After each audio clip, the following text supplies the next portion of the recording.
du coup, Raphaël, Yes. présente-toi pour les gens qui ne te connaissent pas. Comment tu as commencé, Ok. ton histoire, tu racontes ta life quoi. Allez, bah c'est parti, petit monologue tranquillement. Donc moi je m'appelle Raphaël Carteni, que dire, j'ai 25 ans alors on fait cette vidéo. Je suis originaire de Reims en Champagne en France, mais aujourd'hui expatrié dans le froid, en Estonie à Tallinn. Et bah voilà, je suis entrepreneur sur internet, investisseur dans ce qui rapporte de l'argent et auteur de livres papier on va dire, pour faire simple. Voilà. Ah, t'as écrit ton livre? Ouais. Un pour les étudiants en médecine et un sur l'indépendance financière. Exact. J'avoue, ok. Ok, donc du coup, comment tu as commencé pour rentrer dans le business? C'est quoi le premier truc que tu as fait? La toute première chose, tout premier business que j'ai lancé, ça a été un business sur internet d'aide aux étudiants en médecine. Ouais. J'étais encore étudiant à l'époque. Je captais rien de tout ça. Ouais. Moi, le web marketing, tout ça, j'en avais jamais entendu parler. Forcément, quand tu viens de médecine, tu entends parler des cellules, des mitochondries, de ce qui se passe dans ton corps bizarrement, mais tu comprends pas trop le marketing. Ouais. Et j'ai essayé, ça a marché. J'ai lancé un business pour aider les étudiants en médecine à obtenir le concours de première année de médecine que j'avais passé. Ouais. Ok, mais comment tu as fait pour savoir que c'était possible de faire ça? En fait, je le voyais naturellement. À tel point, les étudiants étaient stressés par le concours. Ils étaient là et ils stressaient à mort. Et je l'ai vécu, j'y suis passé. T'en as, ils dormaient pas de la nuit. T'en as, ils se levaient le matin, ils vomissaient. T'en as, ils appelaient leurs parents tous les soirs en pleurant. Ouais. Bon, c'était souvent les filles un peu fragiles qui faisaient ça. Ouais. Mais quand même, pour tout le monde, c'est éprouvant. Tu vois, la médecine, c'est, pour ceux qui connaissent, la première année, c'est un truc de barjot. On te demande d'apprendre des compétences sans queue ni tête par cœur. Et donc, il y avait un réel besoin, si tu apportais une solution aux gens pour subir un peu moins cette année et leur promettre de réussir le concours, les mecs, ils étaient prêts à payer. D'accord, ok. Mais donc du coup, tu n'as pas continué tes études de médecine? Tu as fait quoi alors? Non, bah j'en ai fait quand même 5, toi. Ah mais putain, t'es allé jusqu'au bout là? Ouais, mais en fait, la réalité, c'est que j'ai fait 5 années de médecine, mais j'ai redoublé la deuxième, j'ai redoublé la troisième. Je t'explique, en fait, quand j'ai découvert l'entrepreneuriat, je voulais pas quitter les études de médecine tout de suite. Je voulais pas me lancer dans le bain en me disant, je prends des risques à 100%. Je voulais avoir un petit pied dans le côté des études, en mode si jamais il se passe quelque chose, bah, j'ai encore ma petite carte d'étudiant, je peux aller au McDo avoir mon burger gratuit. Tu vois l'idée. Voilà, en gros, avoir la sécurité et la mutuelle avant de se dire, je me lance dans le grand bain et je prends trop de risques. Okay. Donc j'ai continué mes études de médecine en traînant des pieds. Je validais à moitié mes partiels, mais je les validais. Et comme ça, j'ai arrêté mes études de médecine en fait à partir du moment où ce que je faisais avec l'entrepreneuriat me permettait d'en vivre à 100%. Et pas juste un seul mois, ça avait déjà été un petit peu stabilisé. D'accord, mais donc du coup, tu as été réellement jusqu'à l'internat ou? Non, j'ai même pas connu l'internat. L'externe? Ouais, c'est ça, début d'externat où je commençais à faire le petit stage à l'hôpital où quand mes collègues posaient un stéthoscope sur les poumons de malades, ils entendaient tout et moi je disais le mec il pète la forme, non? Donc je captais rien, tu vois, je n'étais pas fait pour ça, j'avais pas la vocation. Moi le stéthoscope, je l'avais sur les oreilles mais je captais pas, tu vois. Ça matchait pas, médecine et moi ça matchait pas. Ouais, tout de suite tu as vu que ça matchait pas quoi. Ouais. C'est une vocation la médecine, pas pour moi. Très très beau métier, je respecte les gens qui sont dans la médecine et force à eux, mais pas pour moi. Mais tu sais que je suis infirmier? Enfin, j'ai le diplôme d'infirmier. Sérieux? Ouais, je suis comme toi. Alors, comment ça se passe? Ça matchait pas aussi. Ça matchait pas non plus. Non, mais c'est très très beau comme métier. Ouais. Mais le vivre sur le terrain, c'est une autre réalité. Ouais, tu dois le connaître très très bien du coup. Et il y a des gens qui te font mieux que moi. Ouais. Et je préfère les laisser faire. Mais pour autant, c'est pas pour autant que j'ai pas une carte médicale, toi, financer des startups médicales, choses comme ça. C'est des choses qui m'intéresseraient pour avoir un pied dedans, mais pas sur le terrain en train de faire la piqûre, pour faire le cliché. Mais non, mais carrément. Je comprends tout à fait ce que tu dis parce que c'est ce que j'ai vécu. Pas que genre ça me rebute de faire l'infirmier. Ouais. Mais je sais que je préfère être là où je suis là maintenant que. Ça se compare pas. Hein. Ouais, voilà, c'est deux choses différentes, deux mondes différents. Ok, donc du coup, quelles sont les choses que tu as mis en place pour pouvoir commencer à développer ton business? Comment ça a évolué? Tu as réussi à faire combien de chiffre d'affaires, je sais pas, la première année? Non, dans quoi déjà tu t'es lancé déjà après le truc de médecine? De médecine là. Le second business que j'ai fait, la seconde action que j'ai mis en place, ça a été rapidement l'immobilier, sous location saisonnière.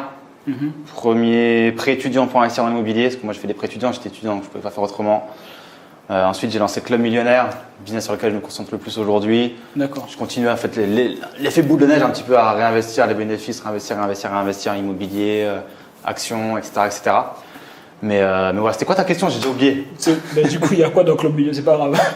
Et du coup, dans Club Millionnaire, tu parles de quoi exactement? Tu proposes quoi? En fait, Club Millionnaire, c'est un site que j'ai créé à peu près, on va dire, 6-8 mois après mon tout premier site internet dans lequel en fait, j'expliquais ce que je faisais, aussi bien dans mon premier site internet sur la médecine, que ce que je faisais dans l'immobilier, sur ce que je faisais, également sur les marchés financiers, sur tout ce que je découvrais, sur tout ce que j'appliquais, sur tout ce que j'avais des résultats. D'accord. Je le partageais également sur ce nouveau site internet Club Millionnaire. Et en fait, de fil en aiguille, ça a pris aussi la mayonnaise, c'est-à-dire que les gens, ils étaient là, et ça a commencé à créer une communauté, les gens me suivaient. Et de fil en aiguille, j'ai continué à expliquer ce que je faisais moi de mon côté. Et j'ai continué aussi par proposer finalement des services d'accompagnement, de formation pour que les gens qui sont intéressés par ce que j'ai fait, ce qui a marché, puissent réappliquer de la même façon que j'ai fait moi en prenant des raccourcis immenses. En évitant cette période où tu cherches l'info, tu essayes, ça marche pas, tu essayes, ça marche pas, et puis tu essayes, ça marche. Voilà, aller droit au but, quoi. Ouais, carrément. Et aujourd'hui, ça te dérange pas de parler de tes chiffres ou pas? Non, il y a aucun même souci. si ça bouge beaucoup, tu fais combien à peu près par mois là? En ce moment, alors on tourne sa vidéo entre 10 et 15K, on va dire à peu près, avec activité internet. Je parle que de l'activité internet là. Ouais. Donc ouais, je suis stabilisé depuis un petit moment à ce chiffre-là. Ouais. Ok, d'accord. Et pour les gens qui aimeraient par exemple se lancer dans le business, est-ce que tu peux leur donner 3 conseils qui pour toi pourraient grave les aider quoi? Pour quelqu'un qui veut commencer, c'est ça? Qui veut commencer là. Il a découvert la vidéo, il a dit ah lourd, moi aussi je veux faire du business. Alors qu'est-ce que tu pourrais lui dire? Le premier, c'est déjà de ne pas croire que c'est compliqué. Je veux dire, entre aujourd'hui et il n'y a rien que 3 ans la technique, c'est abusé. Aujourd'hui, c'est tellement simple. Je me rappelle qu'au tout début, moi, je galérais avec des gens qui se lançaient en même temps que moi. Ils faisaient des Skype le dimanche à se demander t'as réussi à installer ce plugin, cette extension, cet espacement, t'as touché au code, t'as fait comment? Moi, ça a tout niqué et tout. Aujourd'hui, il n'y a même plus de questions à se poser. C'est tellement simple, tout est développé. Donc, la technique, c'est super simple. Deuxième conseil, s'entourer. Parce que tout seul, jamais ça aurait été possible pour moi d'avancer. S'entourer et d'être avec des gens qui font les choses en même temps que nous, qui comprennent ce qu'on fait pour se donner des conseils et des tips pour avancer, c'est super important. Troisième conseil, allez, il y en a plein, je peux en donner plein, mais lancez un business qui vous plaît parce que, ok, c'est beau, souvent sur YouTube on montre ce qui est cool, ce qui est sympa, on montre les résultats, mais il y a un process qui est bel et bien réel, qui est là, qui est derrière et qui demande du temps, qui demande du taf, qui demande de l'énergie. Et des fois, tout le monde, toi, moi et tout le monde, quand de la réussite, on déprime. On se dit putain, tout ce que j'ai fait, il faut que je supprime, que je recommence, c'est de la merde ou je suis le plus nul, toi. Donc faire un truc qu'on aime pour pouvoir supporter le process et pour pouvoir quand même aimer le process sur le long du truc. Pas que pour l'oseille en gros, c'est ça l'idée. Ouais, c'est ça. Mais après, il y a aussi un truc par rapport à tout ce qui est passion. Parce que des fois, on dit ouais, vas-y, monotise ta passion, tout ça, machin. Ouais, on s'est compris. Si t'aimes pas faire de l'élevage d'escargots, c'est un beau de ta passion, t'as beau kiffer ça, je pense pas qu'il y aura du cash sur le marché. Voilà, c'est ça. Donc bien sûr, là, je donne 3 conseils vite fait, mais étude de marché préalable, pour savoir s'il y a un marché, s'il y a des gens qui sont prêts à acheter, combien, beaucoup, pas beaucoup, récurrence, pas récurrence, besoin, etc. Enfin bref. On va pas rentrer dans tout ça, je pense que c'est pas le but de la vidéo, ce serait un peu trop long. Mais... non, mais c'est ok. Non, mais de toute façon, voilà. Non, mais c'est important parce que je sais que moi, si on m'avait dit ça, peut-être que j'aurais fait autrement tu vois, dans le début. Tu vois. Donc c'est important, si jamais vous vous lancez dans le business, de bien choisir un marché en fonction de vos objectifs. Si vous voulez être millionnaire et vous avez un truc d'escargot, ça va pas fonctionner. Ça va pas le faire du tout. Ouais.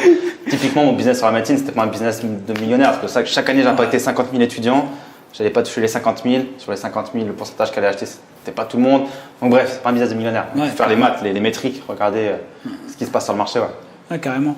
Et aujourd'hui, comment tu pourrais expliquer le fait que toi, tu es réussi et d'autres n'ont pas réussi? Parce que je pense que tu as commencé avec d'autres gens aussi. Ouais, clairement. Et bah écoute, c'est marrant parce qu'on en discutait tout à l'heure avec des gens, on a un séminaire là, on en discutait tout à l'heure et je pense vraiment que c'est la persévérance et la régularité. Donc là, c'est 2 conseils que je dis, ça peut paraître bateau, on les entend partout, mais mine de rien, ils sont forts de sens. C'est-à-dire que je vois beaucoup de gens, ils veulent, mais ils sont pas réguliers, ils font pas des actions régulières tous les jours.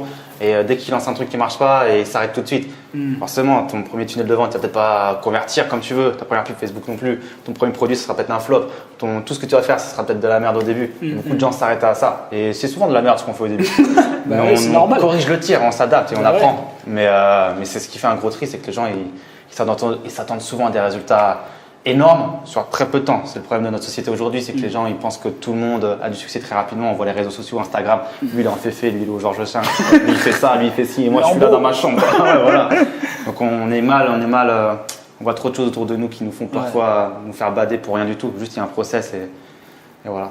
Ouais, donc la persévérance. Ouais, persévérance et arrêter de se comparer. On n'a pas tous la même histoire, on n'a pas tous les mêmes volontés, on n'a pas tous le même passé, on n'a pas tous les mêmes moyens, on n'a pas tous... Chacun sa propre histoire. L'essentiel, c'est de se regarder avancer et de voir qu'on avance doucement mais sûrement. Ouais, donc, mais c'est vrai que les réseaux sociaux aujourd'hui, c'est un piège. C'est très très bien. On peut toucher beaucoup de gens, mais ça peut être aussi, ça peut jouer contre nous quand on voit tous les autres qui ont l'air de réussir. Mais c'est encore une fois les réseaux sociaux et l'image qu'on peut voir sur Internet. C'est ça. La réalité est souvent bien différente. Surtout Insta. Insta, frère, c'est. Non, mais tu connais. Aujourd'hui, Instagram, on montre ce qu'on veut, on fait ce qu'on veut. c'est facile de créer un nouveau compte Instagram, de se créer un lifestyle de millionnaire alors que le mec au RSA. Parce qu'il il prend une photo dans le hall d'un palace, il met la poignée sur une porte de Ferrari dans la rue. Voilà, c'est ridicule, mais certains le font, quoi. Ouais, bah oui. Non, ok, non, mais en plus, c'est bien, ça rejoint parce que t'es pas le seul qui a dit ça, la persévérance. Mais tu t'es jamais dit, mais peut-être que je vais pas réussir, ou voilà, ça fonctionne pas, vaut mieux que j'arrête. Ou... Je vais pas te mentir, hein, je pourrais dire non pour faire le beau gosse devant la caméra, mais ça m'est forcément arrivé des moments de doute où je me dis, tout ce que j'ai fait, ça sert à rien, pourquoi moi les autres, ils sont mieux que moi, ils sont meilleurs, moi, j'ai rien à apporter, ou je vaux rien. Ça nous est tous arrivé, on a tous c'est les montagnes russes, hein, l'entrepreneuriat. On est haut, des fois on descend un peu, des fois on a de la patate, des fois on en a moins. Donc ça m'est arrivé à tout stade de me dire ce que je fais, peut-être qu'il faut que j'appuie sur le bouton supprimer et j'arrête tout. Parce que surtout, tu es sur une thématique, mais on va dire, on est sur une thématique, il y a déjà des gars qui sont depuis longtemps, des anciens, qui ont déjà des gros résultats, et on serait tenté de dire, putain, laisse tomber, ça sert à rien que je me lance là. Mais c'est un point qui revient souvent aussi, finalement, qu'est-ce que je vais apporter de plus par rapport aux autres qui sont déjà présents sur le marché et qui ont déjà, entre guillemets, tout dit. C'est clair, si demain tu lances un business autour de l'immobilier, tu vas rien à réinventer, c'est-à-dire que l'immobilier, c'est classique, tu définis ton projet, tu cherches un bien, tu fais des travaux potentiellement, tu mets un locataire. Le process est le même pour tout le monde. Tu vas pas expliquer des choses différentes. La seule chose qui est différente, c'est ton branding. Ce que tu as fait au début de vidéo, il n'y a que toi qui le fais. C'est pour ça que les gens ils t'aiment. Moi, la façon dont je parle, dont je m'exprime, dont je m'habille, dont je rigole, dont tout ce que je fais, certains aiment, certains n'aiment pas. Et c'est ça qui fait que les gens vont venir chez toi ou chez moi ou aller ailleurs, ou aller à droite ou aller à gauche. Donc non, on réinvente rien, mais on le dit d'une façon différente, avec un branding différent, et c'est ça qui fait la diff. Non, carrément. Donc si jamais tu veux te lancer dans un marché, même si c'est concurrentiel, tu te lances, de toute façon les gens, ils t'achètent toi, parce qu'en vérité les gens ils t'achètent toi en fait. Exactement. Rien d'autre, hein. Tes conseils ils peuvent les acheter ailleurs, ça sera les mêmes. Ouais, carrément. Ouais. Ok, super Raphaël, je pense qu'on a fait le tour. Yes, écoute, merci à toi. Merci d'être venu sur la chaîne, ça fait plaisir mon ami. Merci de l'invite. Et sinon les gars, on vous dit à une prochaine vidéo. Et ciao ciao. On se check. Ciao ciao. Ciao ciao. C'est terminé.